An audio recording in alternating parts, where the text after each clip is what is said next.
নমস্কাৰ বন্ধু বান্ধৱীসকল, স্বাগতম জনাইছোঁ।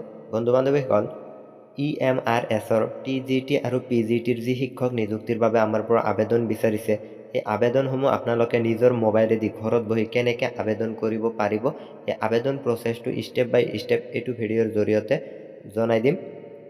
বন্ধু বান্ধৱীসকল, এই নটিফিকেশ্যনটোৰ ওপৰত মই আগতেও এটা ভিডিঅ' জনাইছোঁ, য'ত নেকি সকলো ইম্পৰ্টেণ্ট কথাখিনি কৈ দিয়া হৈছে।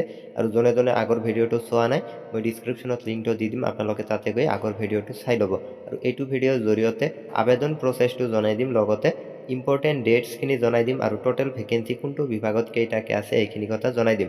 বন্ধু বান্ধৱীসকল, আৰু যদি মোৰ চেনেলটোত নতুন হয় তেনেহ'লে চেনেলটো ছাবস্ক্ৰাইব কৰি ৰাখিব, কাৰণ চেনেলটো ছাবস্ক্ৰাইব কৰি ৰাখিলে প্ৰতিদিনে এনেধৰণৰ ভিডিঅ'সমূহ আপোনালোকে আগতীয়াকৈ পাই যাব। বন্ধু বান্ধৱীসকল, পলম নকৰাকৈ বলক ভিডিঅ'টো আৰম্ভ। বন্ধু বান্ধৱীসকল, আপোনালোকে ইয়াতে দেখা পাইছে EMRS ৰিক্ৰুইটমেণ্ট 2025, অৰ্থাৎ EMRS ৰিক্ৰুইটমেণ্টত যি ভেকেঞ্চি মুকলি কৰিছে, সেই ভেকেঞ্চিসমূহ আমি কেনেকৈ আবেদন কৰিব পাৰিম সেই কথা এইটো ভিডিঅ'ৰ জৰিয়তে আপোনালোকক জনাই দিম। তাৰ আগতে লাষ্ট ডেট কিমান আৰু টোটেল ভেকেঞ্চি কোনটো পোষ্টত কিমান আছে এইখিনি আমি চাই ল'ম। টোটেল ভেকেঞ্চি আছে 7267টা টিচিং এণ্ড নন টিচিঙৰ পোষ্ট হয়। অ'কে, তাৰ ভিতৰত প্ৰথমতে দিয়া আছে প্ৰিন্সিপালৰ কাৰণে টোটেল ভেকেঞ্চি আছে 225টা। অ'কে, আৰু এজ লিমিট হৈছে 50 বছৰ। এডুকেশ্যন কোৱালিফিকেশ্যন দিয়া আছে, আৰু এডুকেশ্যন কোৱালিফিকেশ্যন মই আগৰ ভিডিঅ'টোত জনাই দিছোঁ, গতিকে এইটো ভিডিঅ'ত আৰু নতুনকৈ জনাই নিদিওঁ। যোনে আগৰ ভিডিঅ'টো চোৱা নাই, ডিছক্ৰিপশ্যনত লিংক দি দিম, তাতে গৈ আপোনালোকে আগৰ ভিডিঅ'টো চাই ল'ব। অ'কে, 2 নম্বৰত দিছে PGTৰ কাৰণে আছে 1460টা পোষ্ট, আৰু ইয়াৰ কাৰণে বয়স লাগিব 40 বছৰ। তাৰপিছত আছে TGTৰ কাৰণে আছে 3962টা পোষ্ট, আৰু তাৰ কাৰণে বয়স লাগিব 35 বছৰ। তাৰপিছত আছে হোষ্টেল ৱাৰ্ডেনৰ কাৰণে আছে 635টা পোষ্ট, আৰু বয়স দিয়া আছে 35 বছৰ। তাৰপিছত আছে ফিমেল ষ্টাফ নাৰ্ছ, যাৰ ভেকেঞ্চি দিয়া আছে 550টা, আৰু বয়স হৈছে 35 বছৰ। তাৰপিছত একাউণ্টেণ্টৰ আছে 61টা পোষ্ট, আৰু বয়স হৈছে 30 বছৰ। তাৰপিছত জুনিয়ৰ ছেক্ৰেটাৰিয়েট এছিষ্টেণ্টৰ কাৰণে ভেকেঞ্চি দিয়া আছে 228টা, আৰু বয়স হৈছে 30 বছৰ। তাৰপিছত লেব এটেণ্ডেণ্টৰ কাৰণে আছে 146টা পোষ্ট, আৰু বয়স হৈছে 30 বছৰ।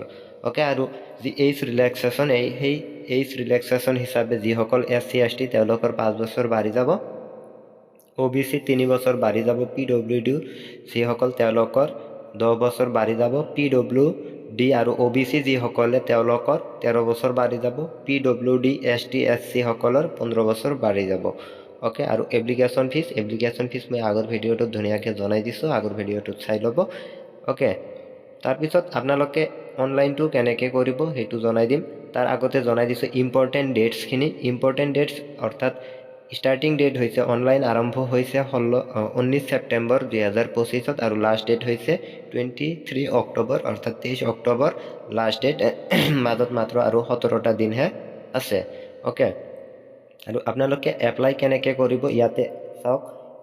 অনলাইন এপ্লিকেশ্যন ফৰ্ম যি দিয়া আছে তাতে ক্লিক হিয়াৰ বুলি দিয়া আছে, এই তাতে ক্লিক হিয়াৰত আপোনালোকে ক্লিক কৰিব, আৰু মই নটিফিকেশ্যনখন আপোনালোকক ডিছক্ৰিপশ্যনত দি দিম, তাতে গৈ আপোনালোকে ক্লিক কৰি দিব। অ'কে, তাৰপিছত আপোনালোকৰ আগত এই পেজটো অ'পেন হ'ব, আৰু আমি যোনে আগতে ৰেজিষ্ট্ৰেশ্যন কৰিছোঁ তেওঁলোকে অলৰেডি ৰেজিষ্ট্ৰেশ্যন বুলি যি 3 নম্বৰটোত লিখা আছে সেই 3 নম্বৰটোত ক্লিক কৰিব, আৰু যোনে এতিয়াও ৰেজিষ্ট্ৰেশ্যন কৰা নাই তেওঁলোকে নিউ ৰেজিষ্ট্ৰেশ্যনত ক্লিক কৰি দিব। অ'কে, তাৰপিছত আমাৰ আগত এইটো অ'পেন হ'ব। এইটো ৱেবছাইট অফিচিয়েল ৱেবছাইট হয়, national education secretary of tribal students, যাক EMRS চমুকৈ কোৱা হয়। আপোনালোকৰ আগত এই পেজটো অ'পেন হ'ব। অ'কে, ইয়াতে প্ৰথম ষ্টেপ হৈছে ৰেজিষ্ট্ৰেশ্যন, তাৰপিছত এপ্লিকেশ্যন ফৰ্মখন ফিল আপ কৰিব লাগিব, আৰু শেষত পে'মেণ্ট কৰিব লাগিব। ৰেজিষ্ট্ৰেশ্যনৰ কাৰণে ইয়াতে আমাক গাইডলাইনখিনি দিয়া আছে। আমি এইখিনি গাইডলাইন আৰু পঢ়াৰ সময় নাই, কাৰণ পঢ়িলে ভিডিঅ'টো বহুত দীঘল হৈ যাব, গতিকে নপঢ়োঁ। আপোনালোকে চিধা ইয়াতে টিক চিনটো অ'কে কৰি দিব, দি পেলাই ইয়াতে ক্লিক হিয়াৰ টু প্ৰচিডত ক্লিক কৰি দিব। তাৰপিছত আপোনালোকৰ আগত ছেকেণ্ড ফৰ্মখন অ'পেন হ'ব। ইয়াতে আপোনালোকে দেখা পাইছে পাৰ্চনেল যি এড্ৰেছ, এই পাৰ্চনেল এড্ৰেছত কেণ্ডিডেট নেম, তাৰপিছত father name, mother name, date of birth, gender, identity টাইপত গৈ আপোনালোকে যিকোনো এটা আইডেণ্টিটি দিব। পান কাৰ্ড হওক, পাছপৰ্ট হওক, ভোটাৰ কাৰ্ড হওক, আধাৰ কাৰ্ড হওক, যিকোনো এটা আপোনালোকে দি দিব। So' voter card Aadhaar card best হয় ইয়াতে আধাৰ কাৰ্ড দিব তাৰপিছত আধাৰ কাৰ্ড নাম্বাৰটো ইয়াতে দি দিব তাৰপিছত কনফাৰ্ম পাৰ্সোনাল ডিটেইলছ আপোনালোকে যি পাৰ্সোনাল ডিটেইলছ দিছে সেই পাৰ্সোনাল ডিটেইলছখন আপোনালোকে ইয়াতে কনফাৰ্ম কৰি দিব ওকে ওকে প্ৰেজেন্ট এড্ৰেছত আপোনালোকে হাউস নং আছে বা ফ্ল্যাট নং আপোনালোকে য'ত থাকে সেইটো নং দি দিব তাৰপিছত সাব লোকেশন এইটো অপশনাল হয় এইটো দিলেও হ'ব নিদিলেও হ'ব বাট দিয়াটো ভাল তাৰপিছত লোকেলিটিটো দিব তাৰপিছত কাউন্ট্ৰি আপোনালোকে কোনটো কাউন্ট্ৰিৰ পৰা এপ্লাই কৰিছে ইয়াতে ইন্ডিয়া হ'ব কাউন্ট্ৰি আপোনালোকৰ ইন্ডিয়া সিলেক্ট কৰি দিব ওকে তাৰপিছত স্টেটটো দি দিব স্টেট আসাম বা বিহাৰ আপোনালোকে য'ৰ পৰা এপ্লাই কৰে আপোনালোকে স্টেটটো দি দিব তাৰপিছত ডিস্ট্ৰিক্ট দি দিব পিন কোড দি দিব ওকে তাৰপিছত ইয়াতে আপোনালোকৰ ইমেইল এড্ৰেছ তাৰপিছত confirm email address mobile number confirm mobile number আপোনালোকে দি দিব ওকে তাৰপিছত আপোনালোকৰ এতে ল্যান্ডলাইন নং সিটো আছে সেইটো আপোনালোকে ইয়াতে অপশনাল হিচাপে দিছে নিদিলেও হ'ব দিলেও হ'ব আপোনালোকে দি দিব তাৰপিছত পাৰ্মানেন্ট এড্ৰেছ আপোনালোকৰ পাৰ্সোনাল আপোনালোকৰ প্ৰেজেন্ট এড্ৰেছ আৰু পাৰ্মানেন্ট এড্ৰেছ যদি সেম হয় তেনেহলে আপোনালোকে সেম এজ প্ৰেজেন্ট এড্ৰেছ ইয়াতে ক্লিক কৰি দিলে ডাইৰেক্ট এইটো ফৰ্ম অলৰেডি তলৰখিনি ফ্লাপ হৈ যাব ওকে তাৰপিছত আপোনালোকে পাসওয়াৰ্ড দিব লাগিব আপোনালোকৰ নিজৰ যি পাসওয়াৰ্ড এই পাসওয়াৰ্ডটো ইয়াতে দি দিব তাৰপিছত কনফাৰ্ম কৰি দিব পাসওয়াৰ্ড তাৰপিছত সিকিউৰিটি কুৱেশ্যন হিচাপে যিকোনো এটা বস্তু আপোনালোকে ইয়াতে ৰাখিব পাৰে ওকে তাৰপিছত এনসাৰ হিচাপে যেটো দিব আপোনালোকে সেই এনসাৰটো দিয়াৰ পিছত পেজটো আপোনালোকৰ